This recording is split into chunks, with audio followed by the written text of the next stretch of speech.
ক্লিনিকে সিজার করানোর পর আমার বাচ্চা কে বা কারা পাল্টে দিয়েছে তার আদৌ আমি কিছু জানতাম না। আমার বাচ্চার বয়স যখন ২০ দিন তখন আমি শুনতে পারলাম এর সন্তান নাকি আমার না। আমার বাচ্চা কনসেপ্ট করার ১৫ দিন আগে আমার ননদ আমাদের সবাইকে বললে তারও নাকি বাচ্চা কনসেপ্ট করছে।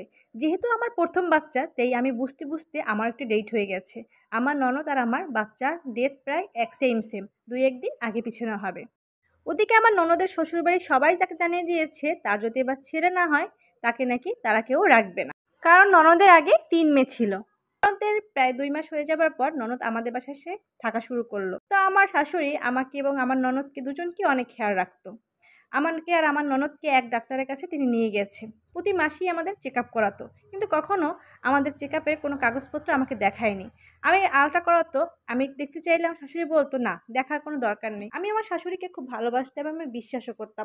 আমাদের যখন ৬ মাস হয়ে গেল তখন আমাকে আর আমার ননদকে ক্লিনিকে নিয়ে যেয়ে আলট্রা করানো হলো। আমাদের সন্তান কি হবে আমার শাশুড়ি বলল না, ডাক্তারও কিছু বলল না। আমি ভাবলাম প্রথম সন্তান, ছেলে হোক মেয়ে হোক যা হবার হবে। ওই ব্যাপার নিয়ে আমার কোনো টেনশন ছিল না। ওদিকে আমার শাশুড়ি আর ননদকে দেখি প্রচুর টেনশন করে। আমি তাদেরকে জিজ্ঞেস করলাম কি হয়েছে। আমার শাশুড়ি আমাকে বলল আমার নাকি বাচ্চা উল্টো হবে। এ নিয়ে তারা নাকি প্রচণ্ড টেনশন করছে। ডাক্তার বলছে নিয়মিত টেস্ট নিলেই বাচ্চা নাকি ঠিক হবে, নয়তোবা সিজার করতে হবে। আমি আমার বাবার বাড়ি যেতে চেয়েছিলাম। আমার শাশুড়ি বলল যেহেতু বাচ্চার এই পজিশন সেহেতু সে আমাকে কিছুতেই ছাড়বে না। আমার বাবার বাড়ি আমাদের শ্বশুর বাড়ি থেকে একটু দূরেই হবে, এজন্য বলে এত জার্নি তোমার এখন করা ঠিক হবে না। যেহেতু আমার ননদের এই ৩ নাম্বার সিজার মানে তার প্রথম বাচ্চা নর্মালে হয়েছে, সেহেতু তাকে একটু তাড়াতাড়ি সিজার করতে হবে।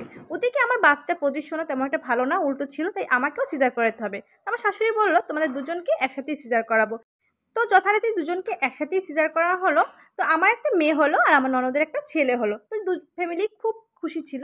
তো আমার ননদ আর আমার শাশুড়ি সবসময় বলতো আমার মেয়ে একদম আমার ননদের মতো হয়েছে, আর আমার ননদের ছেলে নাকি একদম আমার মতন হয়েছে। এভাবে করে প্রায় ১৫ দিন কেটে গেল। তো আমার মা কিছুতেই ব্যাপারটা মানতে পারছিল না। তো আমার মা চুপি চুপি গিয়ে যে ক্লিনিকে আমাদের সিজার হয়েছে সেই ক্লিনিকের একজন নার্সকে জিজ্ঞেস করলো ব্যাপারটা। তো সেই নার্স কিছুই বললো না, অন্য একজন নার্সকে কিছু টাকা দেওয়ার পর সে সবটাই বলে দিল। মানে বাচ্চা পাল্টানো হয়েছে, মানে আমার সন্তান আমার ননদকে দেওয়া হয়েছে, আমার ননদের সন্তান আমাকে দেওয়া হয়েছে।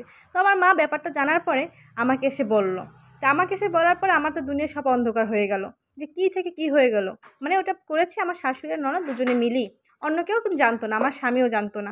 ব্যাপারটা জানার পরে আমি আমার ননদ আর শাশুড়িকে ব্যাপারটা জিজ্ঞেস করলাম। তো তারা সব কিছুই খুলে বলল। আমার ননদ কান্নাকাটি করে বলল আমার ৩ মেয়ে, এবার যদি মেয়ে হয় তাহলে আমার স্বামী আমাকে রাখবে না। যেহেতু মেয়েটাকে এই ২০টা দিন আমার বুকের ভিতরে রেখেছি সেহেতু মেয়েটা আমারই হয়ে গেছে। আমি আমার ননদকে বললাম এই মেয়ে আমার, ওই ছেলে তোমার। তা আলহামদুলিল্লাহ এভাবে করে আমাদের ৫টা বছর পেরিয়ে গেছে। সবাই দোয়া করবেন। আসসালামু আলাইকুম, আল্লাহ হাফিজ।